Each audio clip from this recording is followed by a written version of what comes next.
Good morning dear student, एक बार फिर से आप सभी का इतिहास की कक्षा में स्वागत है। हम फर्स्ट चैप्टर का रिवीजन कर रहे हैं, जिसमें अभी तक हमने बहुत जरूरी प्रश्न जो एग्जामिनेशन में आते हैं वो कर लिए हैं। आज का जो पहला प्रश्न रहेगा हमारा वो है, पृथ्वी का निर्माण किस प्रकार हुआ। तो पृथ्वी का निर्माण आज से लगभग 4 अरब 60 करोड़ वर्ष पहले हुआ था। जैसा कि मैंने पहले बताया था कि आरंभ में ये सूर्य का ही एक हिस्सा थी, लेकिन बाद में सूर्य से टूटकर उससे अलग हुई और काफ़ी लंबे समय तक ये धधकती रही। धीरे धीरे जब ये ठंडी हुई तो इस पर पहाड़ों, घाटियों तथा समुद्रों का निर्माण हुआ। इस पर पहले जीव तथा बाद में मानव अस्तित्व में आया। तो जब सूर्य से अलग हुई तो ये आग का गोला थी जो बहुत गर्म था। धीरे धीरे ये ठंडी हुई और जैसा कि मैंने बताया कि काफ़ी लंबे समय तक धधकती रही, और लेकिन बाद में पहाड़ों, फिर जो नीचे स्थान जो गड्ढे पड़े जहाँ पे उस गोले में वो वहाँ पे पानी भर गया, समुद्रों का निर्माण हुआ, और जो ऊपर वाला पोर्शन रह गया उसमें घाटियों और पर्वतों का निर्माण हुआ।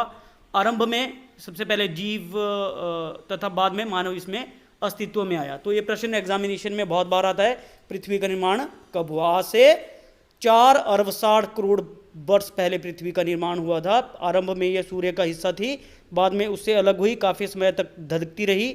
धीरे धीरे जब ठंडी हुई तो इस पर पहाड़ों, घाटियों और समुद्रों का निर्माण हुआ। इस पर सबसे पहले जीव तथा बाद में मानव अस्तित्व में आया। अगला प्रश्न है, जीवाश्म से क्या अभिप्राय है। बहुत जरूरी प्रश्न है, एग्जामिनेशन में 2 नंबर का आता है। जीवाश्म वे अत्यंत प्राचीन पेड़ पौधे, जानवर तथा मानव के अवशेष होते हैं जो पत्थर का रूप धारण कर किसी चट्टान में समा जाते हैं और लाखों वर्षों तक सुरक्षित रहते हैं। ऐसे अवशेष मानव के, जानवर के और पेड़ पौधों के जिन्होंने पत्थर का रूप ले लिया और वो किसी चट्टान में समा गए हैं, चट्टान के अंदर वो रहते हैं, उन्हें जीवाश्म कहते हैं। और ये जीवाश्म काफ़ी लंबे समय तक, लाखों वर्षों तक ये सुरक्षित रहते हैं। तो ये प्रश्न भी 2 नंबर में आता है। जीवाश्म वे अत्यंत प्राचीन पेड़ पौधे और मानव के अवशेष जो पत्थर का रूप लेकर किसी चट्टान में समा जाते हैं और लाखों वर्षों तक सुरक्षित रहते हैं, उन्हें जीवाश्म कहते हैं। अगला प्रश्न है, कार्बन 14 विधि क्या है। ये भी प्रश्न 2 नंबर का आता है। कार्बन 14 विधि वह विधि है जिससे किसी वस्तु की आयु का पता भौतिक शास्त्री लगाते हैं। मतलब इस विधि से किसी भी वस्तु के ऊपर जमे कार्बन से उसकी आयु का पता चलता है, मतलब वो कितने वर्ष पुरानी है। बहुत ही इफेक्टिव ये टेक्निक है हिस्ट्री में, जिससे किसी वस्तु की आयु का पता लगाते हैं। कार्बन 14 विधि वह विधि है जिसके द्वारा भौतिक शास्त्री किसी वस्तु की आयु का पता लगाते हैं। ये प्रश्न एग्जामिनेशन में बहुत बार आता है, तो आप लिए ये लर्न कर लेना है।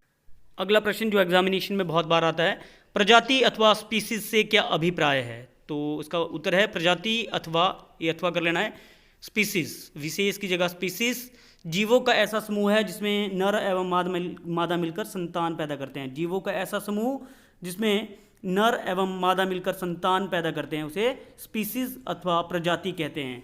तो आपने अस्वस्थ की जगह और विशेष की जगह जो है स्पीसीज कर लेना है, प्रजाति अथवा स्पीसीज। अगला प्रश्न है, चार्ल्स डार्विन कौन था। यह प्रश्न 3 नंबर के प्रश्न में भी एग्जामिनेशन में पूछा जाता है। चार्ल्स डार्विन ब्रिटेन का एक महान विद्वान था। उसने 1859 ईस्वी में एक बहुत महत्वपूर्ण पुस्तक लिखी जिसका नाम था on the origin of the species, जिसमें मानव उत्पत्ति के बारे में हमें विस्तृत जानकारी मिलती है। On the origin of the species नामक पुस्तक की रचना चार्ल्स डार्विन ने की थी, जो कि इंग्लैंड का एक महान विद्वान था। कई बार ऐसे क्वेश्चन ऐसे भी आता है कि on the origin of the species से क्या अभिप्राय है। तो on the origin of the species Charles Darwin के द्वारा लिखा गया महत्वपूर्ण पुस्तक थी, जिसमें मानव उत्पत्ति के बारे में महत्वपूर्ण जानकारी प्राप्त होती है।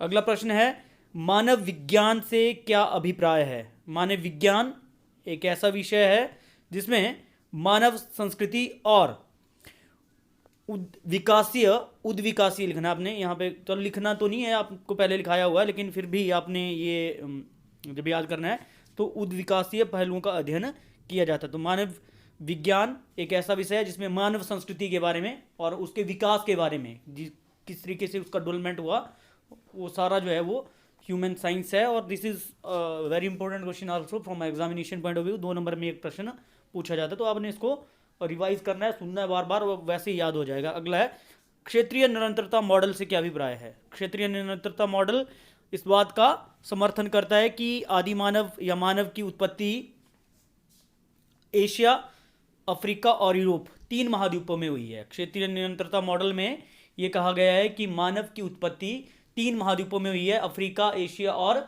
यूरोप।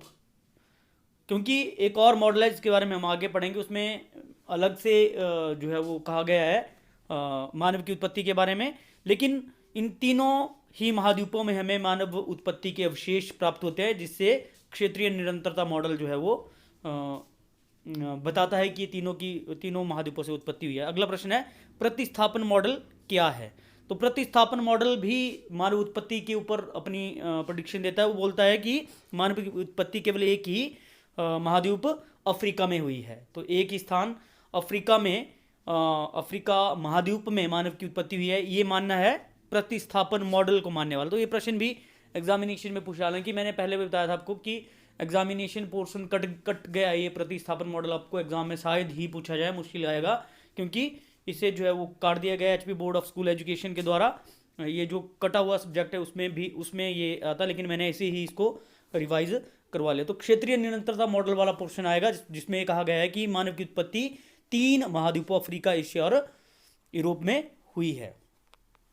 अगला प्रश्न जो 2 नंबर में पूछा जाता है, आल्टा मीरा गुफा कहाँ है? तो आल्टा मीरा गुफा स्पेन में है। आदि मानव के महत्वपूर्ण ये स्थल रहे हैं आल्टा मीरा गुफा, जहाँ से अवशेष मिले हैं आदि मानव के, और जिससे पता लगता है कि वो किस प्रकार का जीवन जीते थे। नेक्स्ट है टेरा अमाटा गुफा।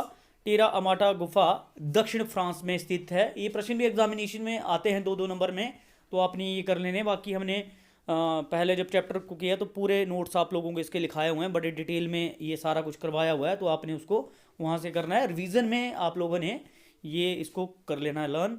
नेक्स्ट है चेसोवाजा कहाँ स्थित है? चेसोवाजा केनिया में स्थित है। ये प्रश्न भी एग्जामिनेशन में पूछे जाते हैं, तो आपने ये सारे जो है प्रश्न कर लेने हैं। आपकी कॉपीज़ पे आप लोगों ने लिखे होंगे, अगर नहीं है तो मैंने नोट्स जो अपने यूट्यूब चैनल पे जाके पहले वाला वीडियो निकाल लेना। नेक्स्ट है मानव ने बोलना कैसे सीखा? मानव ने भाषा के विकास के साथ साथ होने वाली क्रिया से हुआ, जो आरंभ, इसका आरंभ जो है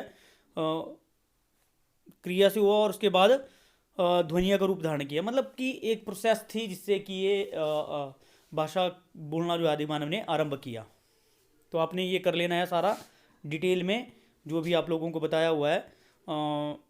आपने जो मैंने पहले भी बोला कि यूट्यूब में जो पहले वाला मेरा पहला वीडियो है आप लोगों ने देखना है, प्रारंभिक मानव की उत्पत्ति या समय की शुरुआत से। तो आपने वहाँ पे जाके वो वीडियोस देख लेने हैं, बार बार उसको रिपीट कर आप करोगे, सुनोगे तो ऐसे ही याद हो जाएगा। बाकी रिवीजन भी आप लोगों ने यहाँ से सुन लेना है। तो उम्मीद है कि आप लोगों को ये वीडियो पसंद आई होगी। Thank you and have a nice day.